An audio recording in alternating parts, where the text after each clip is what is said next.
Welcome to Quick Bites, the show where we try to get through all of the restaurant headlines in as little time as possible. I am Sam Oches, editor-in-chief of Nation's Restaurant News, joined by my colleague, restaurant business editor-in-chief Jonathan Mays. Jonathan, we're a couple of weeks into 2026. How are we feeling about the year so far?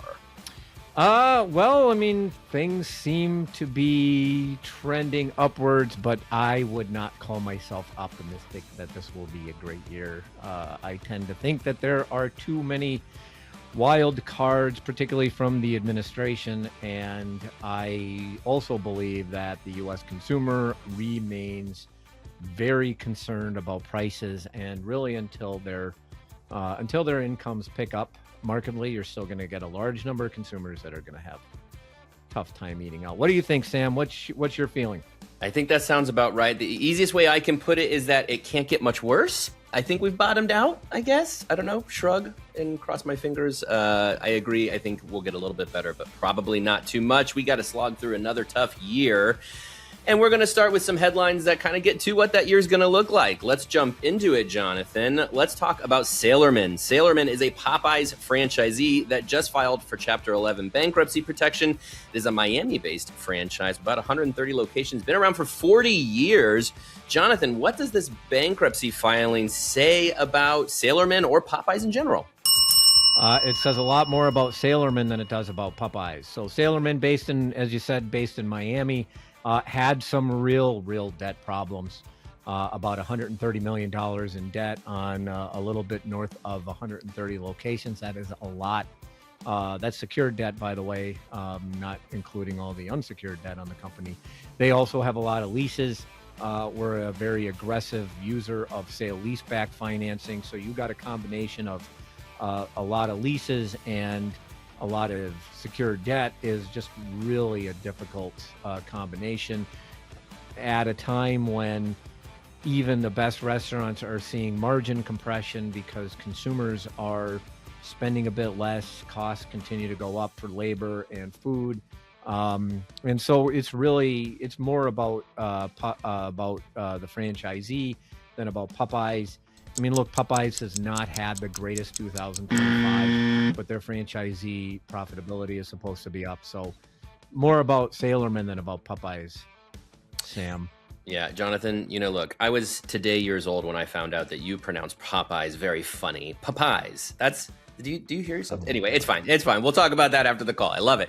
Popeyes, I agree with you. I don't think Popeyes should be necessarily concerned, although the last couple of years certainly have paled in comparison to the previous few years they had post-chicken sandwich and the sort of shine that came with that. Although I think we all know Popeyes has probably a long way to go alongside of a lot of other brands to try to get the customer excited again, because it's long past those days of the chicken sandwich wars. I want to pivot a little bit, though, to sort of the challenges that are going on right now that clearly affected Sailormen. Jonathan, you wrote about this when you covered this story, that they are still suffering challenges from the pandemic and that they are struggling in this environment as it relates to costs. Last week, Jonathan, you and I heard from our colleagues over at Technomic about kind of the state of things. And one of the things that jumped out to me was sort of the state of labor and how much closures that are going on right now. It has as much to do with labor as it does with sales. People simply cannot find people to hire because a lot of people have opted out of the workforce. Young people aren't working as much anymore. So then you get a franchise organization like Sailormen, can't find people to work, has picked up a lot of debt from the pandemic and finds themselves in this position. So I might expect to see some more of that going on in 2026.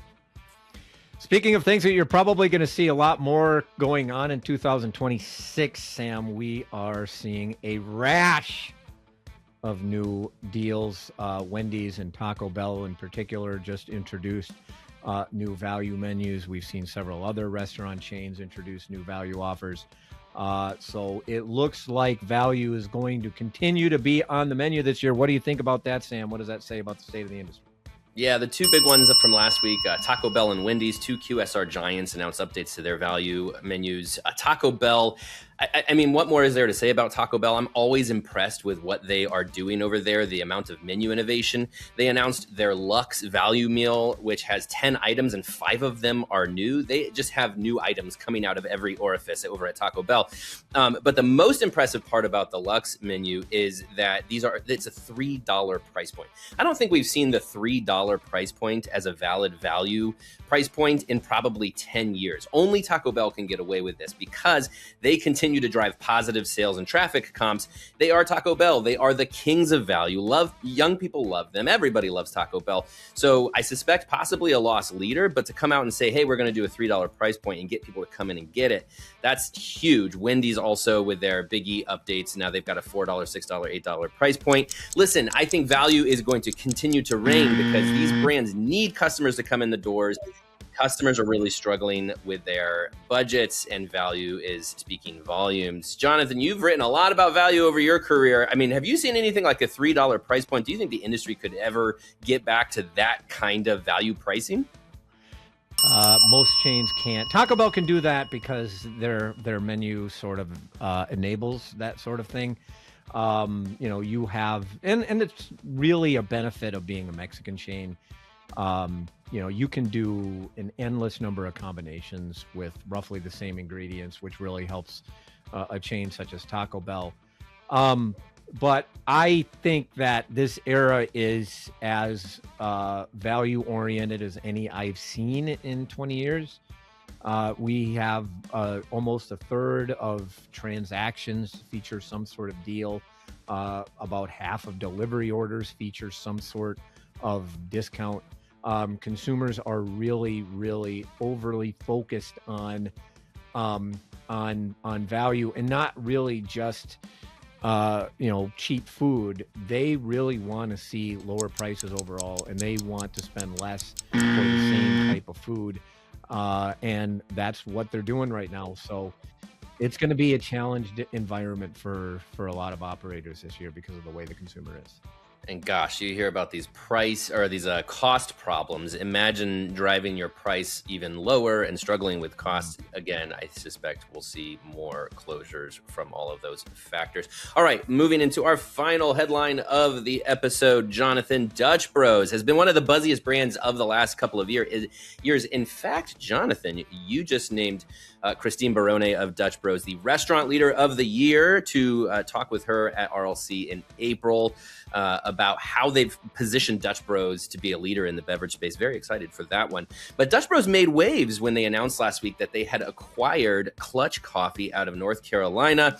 This is another drive-through coffee brand, kind of a similar vibe as Dutch Bros, with about 15 locations. Jonathan, I suspect, I don't know what you think about this, but could we be seeing the start of a lot more consolidation in beverage? What does this mean for the coffee and beverage category?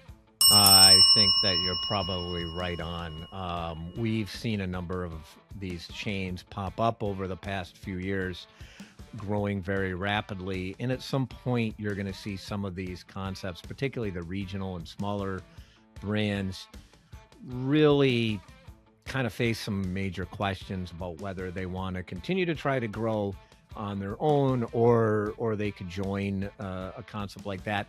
It's not all that common historically. You do see a few companies growing through acquisitions. I mean, like Hardee's and Carl's did that over the years. More recently, First Watch was a very aggressive user of acquisitions of and smaller brands. So I would pretty much expect to see a lot of this going forward.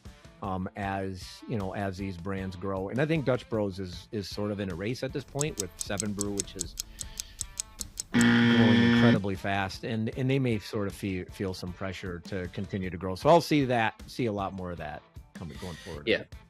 It's an interesting thing you mentioned there about Seven Brew, especially because Seven Brew is franchised. Dutch Bros is not. And Dutch Bros has this internal pipeline of their broistas that they are using to expand, which is incredible. But you have to think, too, at some point, you got to think more about that growth strategy, and acquisition makes a ton of sense. I think last year, our friends at Technomics said something like 20 coffee brands had positive sales growth. I mean, there are an incredible number of these regional coffee chains out there really leaning into drive-through brew especially.